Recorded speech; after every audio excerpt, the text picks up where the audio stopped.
Good day and welcome back to Elementary 72 Gaming. And once again, we are back with another build series video. Now, obviously, last time I spoke about the live staff, which is a part of three main builds: the solo player, right, for all intents and purposes, the paladin, and last but not least, it's part of the healer's build. But there is just the basics on it. I've actually just looked at it, and I am now going to push over away from the magic class to the two-handed weapons. Now obviously I'm switching a little bit, I'm changing things up. I could have gone with all one-handed weapons for the start, or all the magic weapons. The magic weapons have a very good usage in terms of tanks. I would explain that, but they're also very good for mage builds, which is something else all on its own, and a mage build changes things big time. Plus it's also part of the healer build. Any one of these can be part of the healer build. You can actually use it effectively as a healer, alternating with it to do a little bit of extra assistance to your DPS dealing or anything of that sort. But let's just skip that out and go straight to the Great Axe. Now in the Great Axe we have two particular classes that we can follow. The first is the Mauler and the second is the Reaper.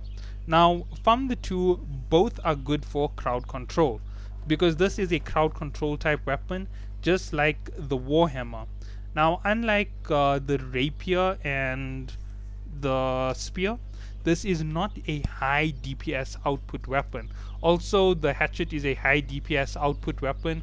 It's good for a single target, just like your ranged weapons, and it can form as part of a ranged build. So yeah, that's just the basics on what I'm going to be talking about.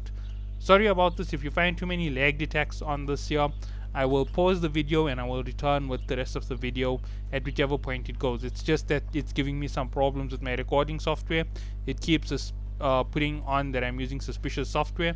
It's just the video recorder, and it shouldn't be reacting in that way. So let's go on to the rest of the Mauler. So the Mauler is the first subclass that I'm gonna tackle.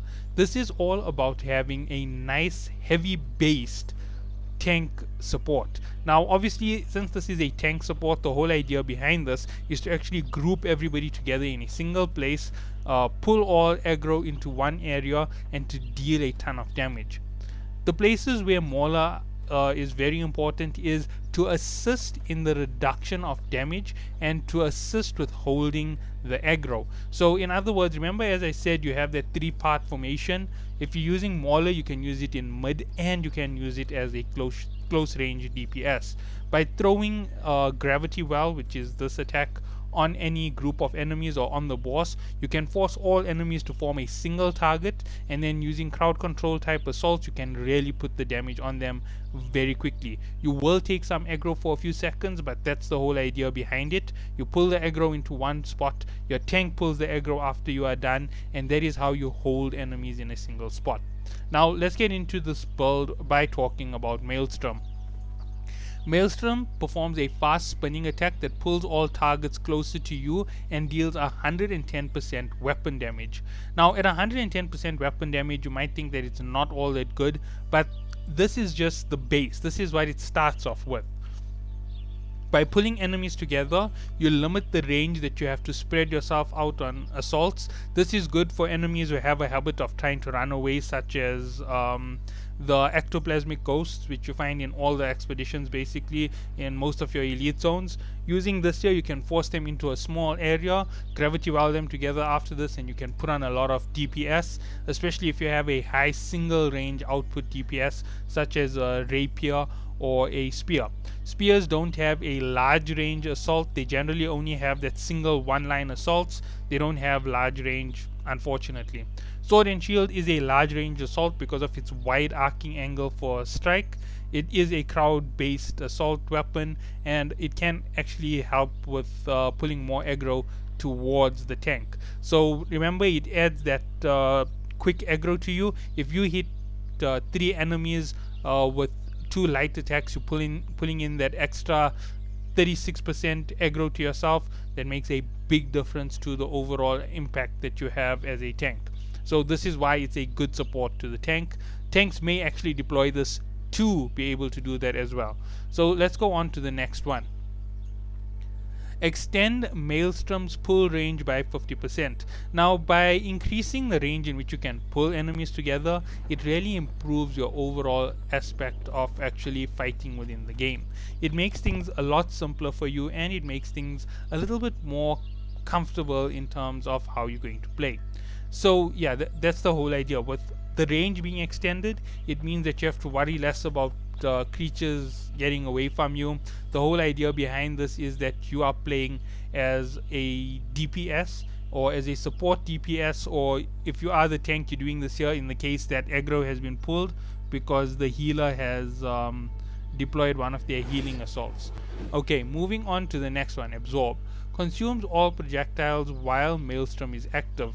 Now, since it does exactly as it says, pulling all projectiles together to assist you while the attack is active, if you pair them up correctly in expeditions or against enemies who are ranged, you can actually take a lot less damage by forcing this attack to be used. Every time a ranged assault hits, all the ranged attacks are sucked up, most of their damage is consumed, one or two will escape your range. There's no way that that's going to be avoided, but it does help a lot in terms of damage. If there's 5 archers within a close range of you and you pull off this assault, all of their attacks get sucked to the center and they all lose their ability to output DPS. Alright, Maelstrom does an extra spin attack, pulling in foes and dealing 110% weapon damage. So this basically doubles the Maelstrom. So obviously this here gives you 2 spins, and 2 spins with double 110% damage, that gives you 220% damage. If everybody is pulled in to do 220% damage and everybody staying in there for a little bit longer of a time, this means that you now have double the impact from this attack.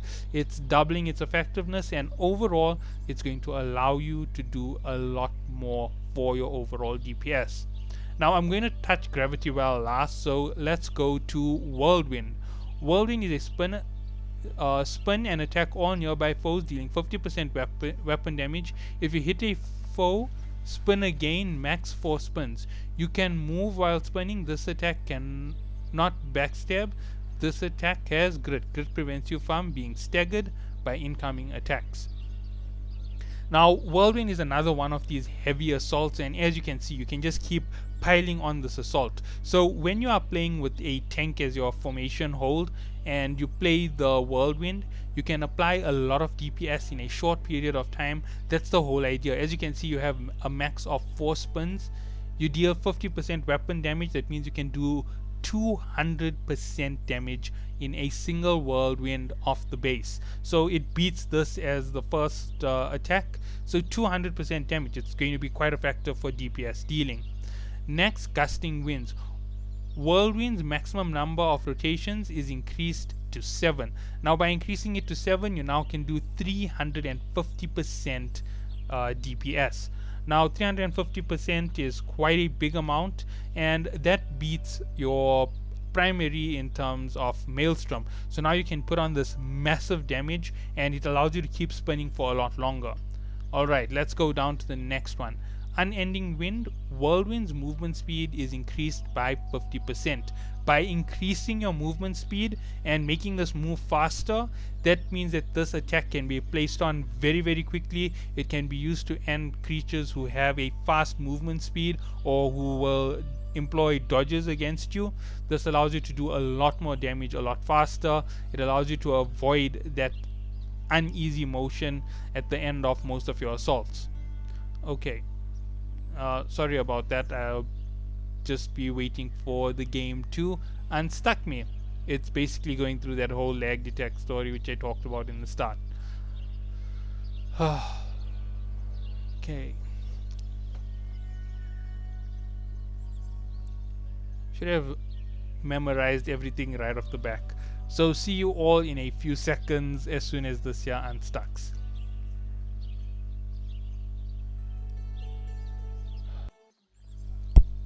Okay, I'm back. Just undid. Surrounded. If you have 3 or more foes around you, deal 30% more damage. Now, this is where it comes into the whole group format play. If you have already deployed Maelstrom and Gravity Well, and then you deploy this with a large number of enemies around you, or if you are surrounded, you're doing 30% extra damage. And 30% extra damage means you're doing 80 per rotation times 7. 80 times 7 is a crazy figure. You're doing 560% damage. I just double checking my math before I said it. 560% damage. That means you're doing 5 times your regular assault damage in this one assault.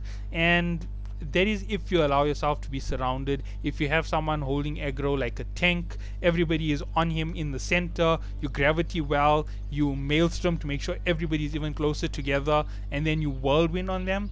That means every foe is hit 7 times with a massive amount of DPS. This here can also pull a boss down unbelievably fast. The amount of damage you can output will match high-end DPS players. That is how good this assault will be for you as an individual player. Okay, now let's go to the Gravity Well before I get to the big bad at the bottom. An upward swing deals 99% weapon damage, and projecting a powerful tear in reality that creates a vortex. The vortex pulls foes in 10 meters to its center for 3 seconds. The collapsing vortex ends with a damage burst dealing 125% weapon damage. Now, if you're counting all of this together, this is one of the weapon strikes that allows you to do almost allows you to do a massive amount of damage. If you have a tank pulling in everybody on an aggro, you deploy the Gravity Well, you Whirlwind them while they're taking this massive damage. If you already landed that first strike of 99% weapon damage with the upward strike, and then you just pull everybody in, you Maelstrom, you Whirlwind, you can do so much of damage in such a short amount of time. If I remember correctly, these assaults are capable of reducing a quarter of the high-end elites health bars that's provided you actually in contact with them. A lot of them won't be pulled in by the Gravity Well, but they will still take damage from the Gravity Well. The Maelstrom won't pull them in, but it will do quite a bit of damage. And last but not least, your Whirlwind will do quite a bit of damage. That's the whole idea behind it. Now, Crowded Well. Increase burst damage by 10% for each foe caught in the vortex. Now, since this doesn't have a limit, and most of the time the most that you can actually pull in is 6. So if you do 125 plus 60, that's 185% damage. That's if you manage to pull in all the adds into one place and burst the damage. It's one of the good reasons to have a Gravity Well as that weapon. Now, Unyielding. Allies gain 10% Fortify while standing in your well. Fortify reduces incoming damage. So as you see, this here is going to help everybody with a reduction in damage, especially since you're pulling everything together. If everybody has a 10% reduction to their damage, plus the tank's natural defensive formation, plus any other buffs that you've applied with, for example, Protector, you're basically negating almost all damage that they're going to take. The damage will be in tiny figures. The most will be big bosses like Micah at the top in Shattered Mountain. They might still be able to put on quite a bit of damage, even though they reduced by 95% of their damage. 4 and 5,000 hits from them is their standard. Reducing them by 95 doesn't really impact them that badly, so they will still put on quite a bit of damage to you. Plus they break shields and break fortifies very easily. So yeah, that's the whole idea behind it. It will help you against bosses by extending your tank's chance to hold them for a few more seconds. Okay, Mauler's Fury. Great Axe attacks grant a stacking 3% damage increase for 3 seconds, max 10 stacks. Okay, so Great Axe grants stacking damage. Okay, one moment. This is because of that whole stop in between that I had to make. Sorry about that. Otherwise, I would have had another minute or two to actually get through all of that. Right. Stacking 3% damage increase for 3 seconds, max 10 stacks. So if you count this up, and if you apply Whirlwind, Mauler, Gravity Well, and you put this together, you can have a 30% bonus on top of all your assaults. Obviously, if you find a way to put on the 30% before activating Whirlwind, that'll be fantastic. That will pull that assault into monster figures at, let's see, 110% weapon damage. 110 times 7, that's 770% weapon damage. That's how high you can make the weapon stacks go. So yeah, that's insane. So if you can keep the stack going with 10 hits in that short period, or if you have enough enemies around you and you strike them with the quick strikes double, so 6 double strikes within 2 seconds, that will give you your instant 30. Then Gravity Well, Whirlwind, Maelstrom them as fast as possible to keep that stack going. Obviously, it is a very quick stacking assault to keep you at that high level. It does make these ridiculous. As I said, the more enemies you have, the more powerful it gets. And if you do that there, you can be looking at upwards of 210% from the Gravity Well, 770. That's almost 1,000%. That's 10 times your weapon damage between these two, plus the Mauler being added at the end, making that another 280 damage to be put onto it. 280 plus 1,000, that's 1,280 in a single assault. Can be very deadly if you're using it in just a single form. Now let's talk about the side. Heavy pull. Heavy attacks with a great axe pull foes closer to you. Okay. Enduring strike. Adds grit to great axe heavy attacks and grants 20% damage reduction during the heavy attack. You can see it prevents you from being staggered. This is good against some of the bosses because they have stagger assaults. If you get hit while holding a great axe and are below 50% health, gain 40% stamina for a 20-second cooldown. Now this doesn't really help a lot because you can block with the axe, but if you get hit and you get pulled down below 50%, 40% stamina will allow you to survive maybe 2 hits additionally. Gravity.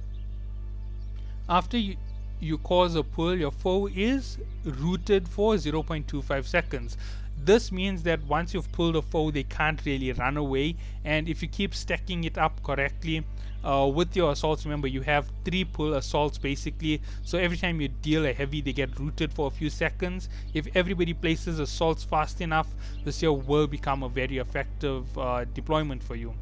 Last but not least, on the side we have center of attention. While holding a great axe, gain 10% damage when 3 or more foes are within 4 meters. This here now helps all of these assaults, making them even greater than they already were. As I said, they were already crazy at 1,200. Adding another 10% will pull that into 800 and something percent. It will pull this into another crazy figure altogether. You don't even want to go there. With everything put together, you might be approaching the 1.4 mark with appropriate amount of damage increase. Okay, so revenge. When you block an attack with great axe, gain 5% damage for 5 seconds, max of 3 stacks. Now as you can see, you're gaining 5%, again another one, 15% weapon damage. That's going to add to this like mad. As I said, you're going to be approaching 1,400.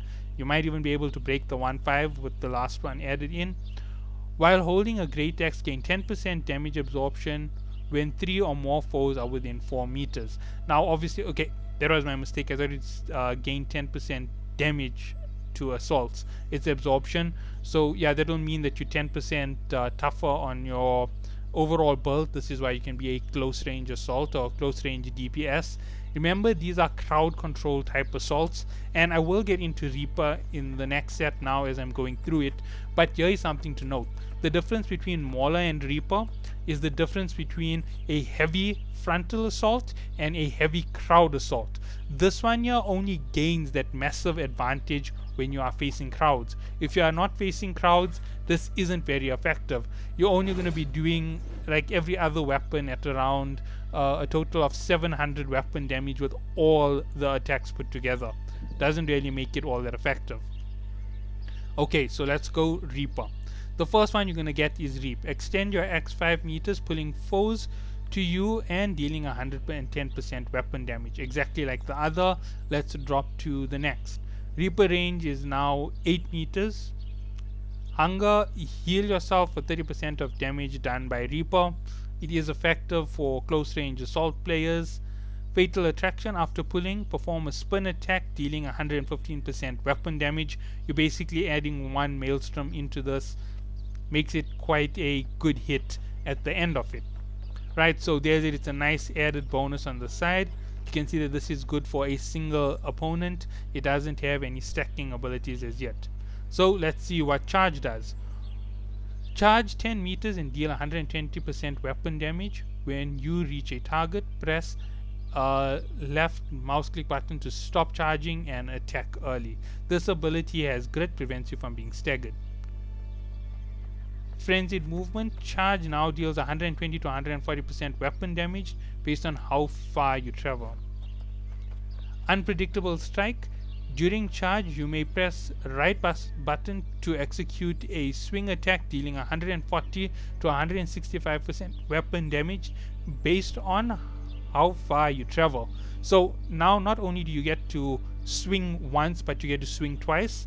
It is a good attack at 165% plus 140. It's about 300% weapon damage that you can get at maximum. 305. If you add that's 200 and something. It's not really crazy yet. It's in the same range as this was originally. A powerful overhead attack dealing 200% weapon damage deals 300% weapon damage to foes below 50% health. So this is literally a kill attack. Massive amounts of damage quickly. Unstoppable Greed, execute, gains grit during its attack. Right, prevents you from being staggered. And last but not least, execute has a 100% critical chance against foes below 30% health. So as you can see, it really doesn't improve you too far. You're only gaining that 500 to 600%, but when you're facing a single opponent, it definitely beats the Mauler tree. In a single format, if you're only going to be dealing damage to a boss or a small group of enemies, this here wins overall. If you're dealing with large crowds, Mauler wins instantly. Mauler becomes way more effective when you have large crowds. It can be the most effective weapons if you intend to get swamped. So if you intend to do speed runs, Mauler is the way to go. Okay, so let's talk about the side perks. Light attacks with your great axe give you a stack of 5% damage for 5 seconds. Executioner's Speed, hitting 2 targets with a great axe light attacks grants 20% haste for 3 seconds. Okay. Death's Embrace, increase armor penetration of great axe attacks by 10% against foes below 50%. Not really the improvement you really want to see. Critical Condition, great axe attacks against foes below 30% health give you 50% increased critical chance. Alright, Critical Gains, when you critical hit with a great axe, heal yourself for 10% of damage done. Whenever you attack, your attacks are blocked, gain a stack of 15% damage for 10 seconds. Good against tanky opponents. Keen Edge, critical damage increases by 10%. Alright, Feed, great axe attack grants foes below 30% health heal for your 10% of damage done. Oh, I forgot about this. Bloodlust, you move 30% faster and deal 15% more damage when looking at a foe within 1.3 meters. Now, it really isn't as spectacular as Mauler's Fury, but it does help you quite a bit in the overall aesthetic of gameplay. The Great Axe is one of the best weapons as far as I'm concerned because of its overall durability for weapons fighting. It's effective as your single fighting weapons in a single one-on-one condition if you're using Reaper. If you're using Mauler, it's not that effective. If you're out of a group, you can always use a Great Axe. It's a crowd control weapon. You can use it for quick escapes. Remember, you can root enemies and you can gravity well them. That gives you 3 seconds to escape from them. It is a way to make sure that you can get away from ugly situations. I don't really suggest it as the best option ever, but it is an option for you to use overall. I'm not going to take that away from the Great Axe. The other thing about it is, although the Great Axe is really effective on applying damage, it doesn't debuff enemies, so it isn't really effective as a team play weapon in that manner, but it does help the person who's doing DPS take down the enemies quickly. So it is effective as part of a team strategy. It's not good in terms of team support. So it is not a support type weapon. It is for that reason that it's not the most effective weapon ever. Obviously, it's only good for the person wielding it. If they get taken down, all that advantage is gone. They have to heal up before they start assaulting again. That's the whole thing with it. It's the negative on the Great Axe. Unlike weapons like the Warhammer, where you have stun that helps everybody, Root does help everybody because everything is stuck in one place. Gravity helps everybody, but there's no extra effect behind it. There's no bleed. There's no what's this thing, stunned. There's none of that. It's just rooted, so they're stuck in one place for a few seconds. It doesn't help with adding extra buffs. It doesn't help with assaults that take advantage of buffs or debuffs. So yeah, that's the whole thing about it. Okay, wait, there is the Fortify, which it can grant, so yeah, that's just one. So I didn't think about that. So overall, Great Axe is a great weapon for a single player. It is one of the reasons why it is one of the best crowd control weapons. You saw what the Mauler can do if you apply it effectively. Obviously, the chance of you getting up to 1500% weapon damage is very small. The chance of you breaking 1000 weapon damage is pretty high, because generally all you've got to do is get 3 enemies together and you gain most of its advantages in Mauler. That'll push you way past the 1000 mark, especially if you stack your attacks very quickly. And remember, you have a lot of power behind it. 1500 basically is what your weapon damage is in the period of 3 seconds if you can stack them all together as fast as possible. The deployment of each attack is about 0.78 seconds, so 0.78 across all 3 attacks, provided you don't get hit or staggered, will definitely do effective damage. That is why it's good to apply these when you have a tank as your central aggro. It'll push your damage through the roof, and that is what you really want. So 1500 damage as your percentage is crazy, especially considering that they can output 1000 per swipe. So 1000 times 15, because that's where you're actually gonna go. So you can do 15,000 damage in a single hit. I actually did do this here once or twice in Armine Expedition. I didn't understand how come I was doing so much of damage. I didn't think it was me. I thought there was someone else, and then I realized later that the Great Axe perks was stacking so well together against the boss that it was actually doing that massive damage. Because he summons 4 adds, I pull on with my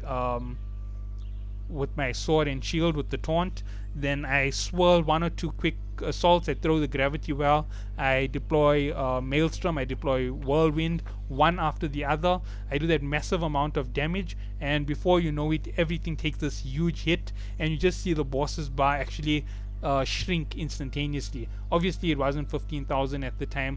I was more like a 500 damage at maximum. So 500 times 15, 7,000 damage. It's quite a big chunk to take out of anything, especially if you catch a player like that there in a war. The Great Axe can be really deadly for tanks. It can bust the tank instantly in wars and PvP situations. But that's another topic altogether. I'm not really going to touch on PvP too much. I may play a little bit of PvP in-game, but I'm not a PvP master in this year, unfortunately, so I won't be able to help you on much with PvP builds.